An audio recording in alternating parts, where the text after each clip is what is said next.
నమస్కారము. నా పేరు ఇమ్మడి పుష్పలత. నా భర్త పేరు ఇమ్మడి పురుషోత్తం.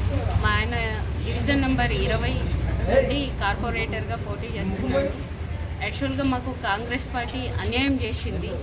ఈ 4 సంవత్సరాలుగా నా భర్త ఈ వార్డులో కష్టపడ్డాడు. ఎన్నో వర్కులు చేయించినాడు. హైమాక్స్ లైట్లు కానివ్వండి, డ్రైనేజ్ వర్కులు కానివ్వండి, మోరీ కానీ అది మన రోడ్ వర్కులు కానివ్వండి, ప్రతి ఒక్కటి నా భర్త చేయించినాడు. పార్టీ టికెట్ ఇస్తామని చెప్పేసి మోసం చేసేసిండ్రు. అది ఏవో కారణాలు కావచ్చు, అది ఒకటి ప్రతిపక్ష పార్టీ వాళ్ళ ప్రెషర్ కావచ్చు, లేదా పార్టీలో కుల వివక్ష కావచ్చు, ఏదైనా కావచ్చు. కానీ నా భర్తకు అన్యాయం జరిగింది. కాకపోతే ప్రజల ఒక సపోర్టుతోన మేము ఇండిపెండెంట్గా మేము పోటీ చేస్తున్నాము. మేము గెలిచినాక కూడా మా వార్డుని ఎంతో అభివృద్ధి చేసుకుంటాం. గెలవకముందే మేము చాలా వర్కులు చేసినాము. కాబట్టి మా వార్డు వాళ్ళు వచ్చేసి మాకు సపోర్ట్ చేస్తున్నారు. మేము ఉంటాం మీ వెనకాల, మీరు ఉండండి అన్న, మీరు పోటీ చేయండి అన్న అని చెప్పేసి నా భర్తకు సపోర్ట్ చేశారు. ఇప్పుడు నా వెనకాల ఉన్న వాళ్ళు కూడా మా వార్డు వాళ్ళే ఉన్నారు, వేరే వాళ్ళు ఎవరూ లేరు. ప్రతి ఒక్కరు మాకు సపోర్ట్ చేస్తున్నారు. ప్రతి చోట కూడా మాకు మీకు అన్యాయం జరిగింది లేదు, మేము ఉంటాము, మేము తోడుగా ఉంటాము, మిమ్మల్ని మేము గెలిపించుకుంటామన్న, మీరు అభ్యర్థి ఇండిపెండెంట్గా వచ్చినా సరే మేము గెలిపించుకుంటామని చెప్పేసి హామీ ఇస్తున్నారు. మేడం, ఇప్పుడు మీరు ఇండిపెండెంట్ అభ్యర్థిగా నిలబడి ఇంటింటికి మీరు ప్రచారంకి వెళ్తున్నారు. సో ప్రచారంలో జనరల్గా అంటే మీకు ఇక్కడ ఉన్న సమస్యల్లో ఏ సమస్యల గురించి ప్రజలు మిమ్మల్ని అడగడం జరిగింది? సమస్యలంటూ ఏం తీసుకురాలేదు. ఇంతకుముందు నాయకులు ఉన్నప్పుడు మా వార్డుని పట్టించుకోలేరు. కనీసం మున్సిపాలిటీ వాళ్ళు కూడా వచ్చి మోరీలు క్లీన్ చేసే పరిస్థితి లేదు. రోడ్లపైన చెత్త ఎట్లున్నది అట్లా ఉంటుండే. అన్న వచ్చినాక మా వార్డులో వచ్చి వర్క్ చేసిండు, మాకు ఎలాంటి సమస్య లేకుండా చూసిండు. అట్లాంటి అన్నకు అన్యాయం చేసినారు ఈ కాంగ్రెస్ పార్టీ వాళ్ళు. వాళ్ళకు మేము ఏంటనేది చూపిస్తాము, మేము మా ఓట్లు మా అన్నకు సపోర్ట్ చేస్తాము, వేసి మేము గెలిపించుకుంటామని చెప్పేసి అంటూ ఉన్నారు వాళ్ళు. ఒకవేళ మీకు ఇండిపెండెంట్గా మీరు గెలిస్తే మళ్ళీ ఏదైనా పార్టీ మిమ్మల్ని ఆహ్వానిస్తే మీరు అందులోకి వెళ్తారా? ఉన్న పార్టీలోనే ఉంటాం, వేరే పార్టీ ఇండిపెండెంట్గానే కొనసాగించి. సో ఇవి ఇక్కడ ఉన్న ముందున్న భర్త కాంగ్రెస్లో ఉంటూ పనిచేసినాడు. టికెట్ ఇస్తామని చెప్పేసి మోసం చేసినారు. లాస్ట్ మూమెంట్లో మోసం చేసినారు. ఇస్తామని హామీ ఇచ్చినారు.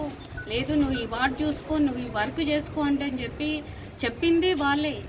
వర్క్ చేసింది నా భర్త. కాకపోతే లాస్ట్కి వస్తే మోసం చేసినారు. ఈ ప్రచారంలో భాగంగా మీరు అంటే ప్రజలకు అంటే ఇప్పుడు రెగ్యులర్గా ఉండే సమస్యలు కాకుండా ఇంకేమైనా మీకు వాళ్ళు చెప్పడం జరిగిందా? డెవలప్మెంట్ విషయంలో కానీ లేదా మీరు ఇంకేమైనా వాళ్ళకి ఏమైనా హామీలు ఇస్తున్నారా? గెలిస్తే మేము చేస్తున్నాం. మేమేమంటున్నామంటే స్వచ్ఛ భారత్ అని ఎట్లా ఉందో మా వార్డుని స్వచ్ఛ వార్డుగా మేము తీర్చిదిద్దుకుంటాం. ఎలాంటి సమస్యలు లేకుండా, ఎవరు కూడా మాకు ఈ సమస్య ఉందని కాల్ చేసేంత వరకు మేము తీసుకురాము. దాని ముందే మీరు గ్రహించి మీరు దాన్ని పరిష్కరించారు.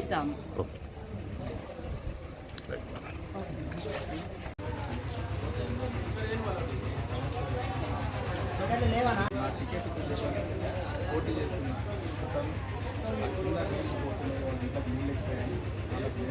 కాంట్రాక్టర్ ఆయననే ఈరోజు మళ్ళీ నాకు ఓటీ అయిన ఎంతవరకు నా పార్టీ నా టికెట్ తీసుకొని ఆయన బరిలోకి వస్తుంది. ఆయన గమనించి నాకు ఓటీ వార్డు నెంబర్ ప్రజలందరూ కూడా నాకు కాల్స్ చేసి, అయ్యా నువ్వు డ్రాప్ కాకు, నీలాగా పనిచేసేటోళ్ళు మాకు దొరకరు, నీవు ఎటువంటి నిస్వార్థం లేకుండా నువ్వు మాకు పనిచేస్తున్నావు కాబట్టి నీవు మాకు ఉండాలి. అది యా పార్టీ అయితేం యా గుర్తు అయితేనేం మేము నీకు సపోర్ట్ ఉంటాం, నువ్వు మాత్రం విడ్రా కాకు అని చెప్పి. మా కాలనీ ఎక్కడి నుంచి స్టార్ట్ అవుతుంది అంటే విజయవందన టవర్స్ కాడ నుంచి ఎనుగొండ మర్చెట్టు హై స్కూల్ వరకు మా వార్డు ఉంటుంది. జెడ్పిహెచ్ఎస్ హై స్కూల్ వరకు మా వార్డు ఉంటుంది. వాళ్ళందరూ కూడా నువ్వు ఖచ్చితంగా విడ్రా కావద్దు, నువ్వు అయితే బాగుండదని చెప్పి వాళ్ళు చెప్పడం జరిగింది. దానివల్లనే నేను ఇండిపెండెంట్గా పోటీ చేస్తున్నా. ఇంకోటి, ఎక్కడి నుంచో వచ్చి నేను ఇంత ప్రజలకు ఇంత దగ్గరగా నేను పనులు చేసుకుంటా పోతుంటే ఎక్కడి నుంచో వచ్చి ఈరోజు టికెట్ ఆశిస్తే ఎంతవరకు కరెక్ట్? ఆ టికెట్ ఒక్కటే కాకుండా ఇతర పార్టీలకు వెళ్ళి వచ్చిన వాళ్ళు కూడా వాళ్ళకు స్థానికత్వం లేదు, వాళ్ళకు ఈ వార్డుపైన అవగాహన లేదు. అట్లాంటి వాళ్ళు టికెట్ తీసుకొని ఏం చేస్తారు? మళ్ళీ అంతా కొత్తగా ఉంటుంది వాళ్ళకి. నాకు ప్రతి ఇల్లు నా ఇల్లు లాగా, ప్రతి గల్లీ నా గల్లీ లాగా, ఇవన్నీ నాకు అనుభవం ఉన్నాయి ఈ వార్డులో. దాదాపు గతంలో కూడా ఈ మా పోల్ట్రీ ఫామ్లో చాలా బీదరికం ఉంటుంది, బీద వాళ్ళు ఉంటారు.